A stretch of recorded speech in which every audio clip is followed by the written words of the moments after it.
Ô Saint-Esprit, je viens de la louange, les yeux fermés, doucement adorés. Révérend Père Franzi, petit homme, petite maman Marie, révérend Père Delva Joseph, chère animatrice, chers internautes, chers paroissiens et paroissiennes, frères et sœurs bien-aimés, comme je viens de souligner tout au début de cette eucharistie, deux événements nous rassemblent ce matin. D'une part, nous sommes rassemblés en église pour célébrer la messe du dernier jeudi du temps de l'avant de l'année liturgique A, pour dire merci au Seigneur pour tant de bienfaits dont nous sommes bénéficiaires. D'autre part, nous sommes rassemblés en ce premier jour du Triduum à l'enfant Jésus de Prague pour vivre notre foi comme chrétiens. Mes frères, mes sœurs, dans l'évangile d'aujourd'hui, Saint Luc nous présente le cantique de Marie, traditionnellement appelé cantique, ça nous capable de dire porter nom Magnificat, parce que Magnificat là, c'est le premier mot de la traduction latine de ce chant de louange.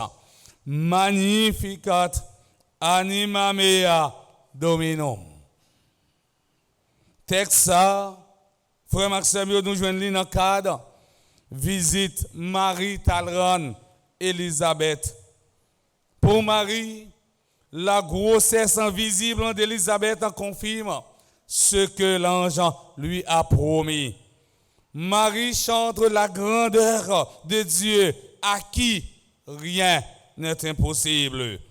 Le Magnificat est la réponse de la Vierge au mystère de l'incarnation, de l'Annonciation.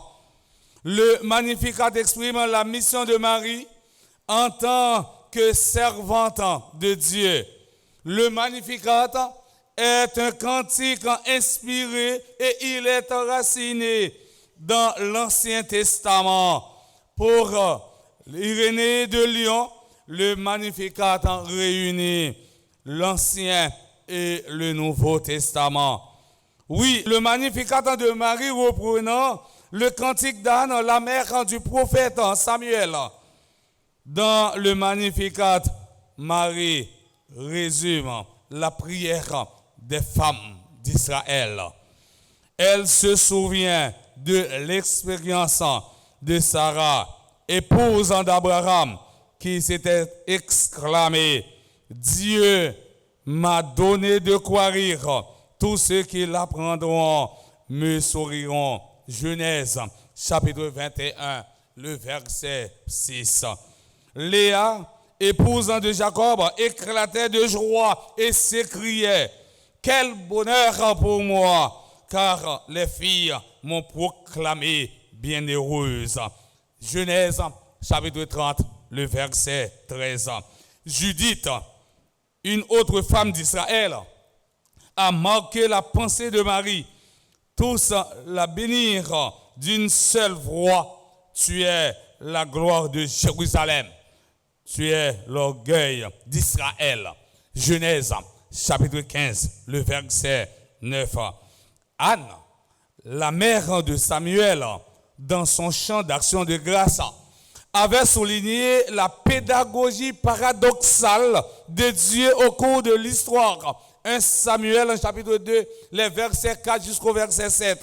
Et elle exprimait le même ton que la prière de Marie. Le Magnificat, mes frères, mes sœurs, est le chant des rachetés, des libérés par Dieu. Ce récit a une structure bien charpentée. Nous sommes capables de diviser le texte en trois grandes parties. La première partie du texte, c'est la louange. La deuxième partie du texte, c'est l'action. La troisième partie du texte, c'est la reconnaissance. À travers ce chant de prière, Marie retrace cette œuvre divine. De Marie à Abraham, de l'accomplissement à l'origine première de la foi dans la promesse, c'est toute l'histoire du salut qui est ici récapitulée dans toutes ses dimensions personnelles et communautaires. Elle part de son expérience personnelle en reconnaissant l'œuvre de Dieu dans sa propre vie. Elle élargit cette relecture en la reliant à l'histoire du peuple de Dieu. Voici les 7 œuvres. Il s'est penché sur son humble servante, déployant la force de son bras. Il disperse les superbes, il renverse les puissants, il élève les humbles, il comble les biens des affamés, renvoie les riches. Il relève d'Israël, il se souvient de son amour. Dieu s'est souvenu. C'est la signification, autrement dit, la signification du nom de Zacharie. Marie commence par se promener dans les œuvres de Dieu. Mes frères, mes sœurs, chers internautes, dans le Magnificat, le regard de Marie ne se limite pas au passé, mais il se tourne aussi vers le futur. En effet, en disant, désormais, tous les âges me diront bienheureuse. Luther, jusqu'à la fin de sa vie, a honoré Marie, a chanté chaque jour le Magnificat. Ce Magnificat est vraiment un petit traité de spiritualité, 10 versets dans lesquels l'essentiel de la foi est indiqué de manière très sobre. Magnificat, une prière quotidienne dans le bréviaire. Luther écrit ce texte à la demande de son prince dont il était le chapelain, le duc Jean-Frédéric de Saxe, qui était un tout jeune homme, demande à Luther un texte qui l'aidera à être un bon gouverneur. Luther, convaincu par que le texte le plus nécessaire à un bon gouvernant était le Magnificat. Luther voit dans le Magnificat le discours de Marie et non un discours sur Marie. Merveille que bon Dieu réalisé dans la vie Marie, c'est merveille, les réaliser pour nous et pour toute l'humanité. Frère Axemio, combien dans nous matins qui prend du temps pour nous dire bon Dieu merci, même Jean, à quand la Vierge Marie pour merveille qu'il réalisait dans la vie non. Combien dans nous que bon Dieu passé ensemble avec nous, mais nous venons à l'église pour nous dire bon Dieu merci pour ça le réaliser dans la vie non.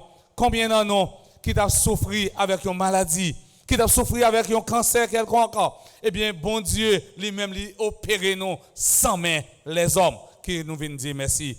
Faut que nous prenions un petit temps pour nous venir dire bon Dieu merci, même Jean avec la Vierge Marie qui dit bon Dieu merci pour merveille qu'elle a réalisé dans la ville, pour merveille qu'elle a fait dans la ville. Amis internautes, nous, frère Maxime, dans la messe matin, dans l'occasion dernière, Jésus dans temps l'avant, mais en même temps, dans le premier jour, Triduum, à l'enfant Jésus de Prague, on demandé bon Dieu grand maître là pour le combler, non, avec même qualité, il t'a comblé, servante Marie. Comme ça, nous va toujours faire nous disposer, disponibles pour nous faire travail, les confier nous, qui s'est annoncé bonne nouvelle là, dans nos papas, avec petite là, avec l'Esprit Saint.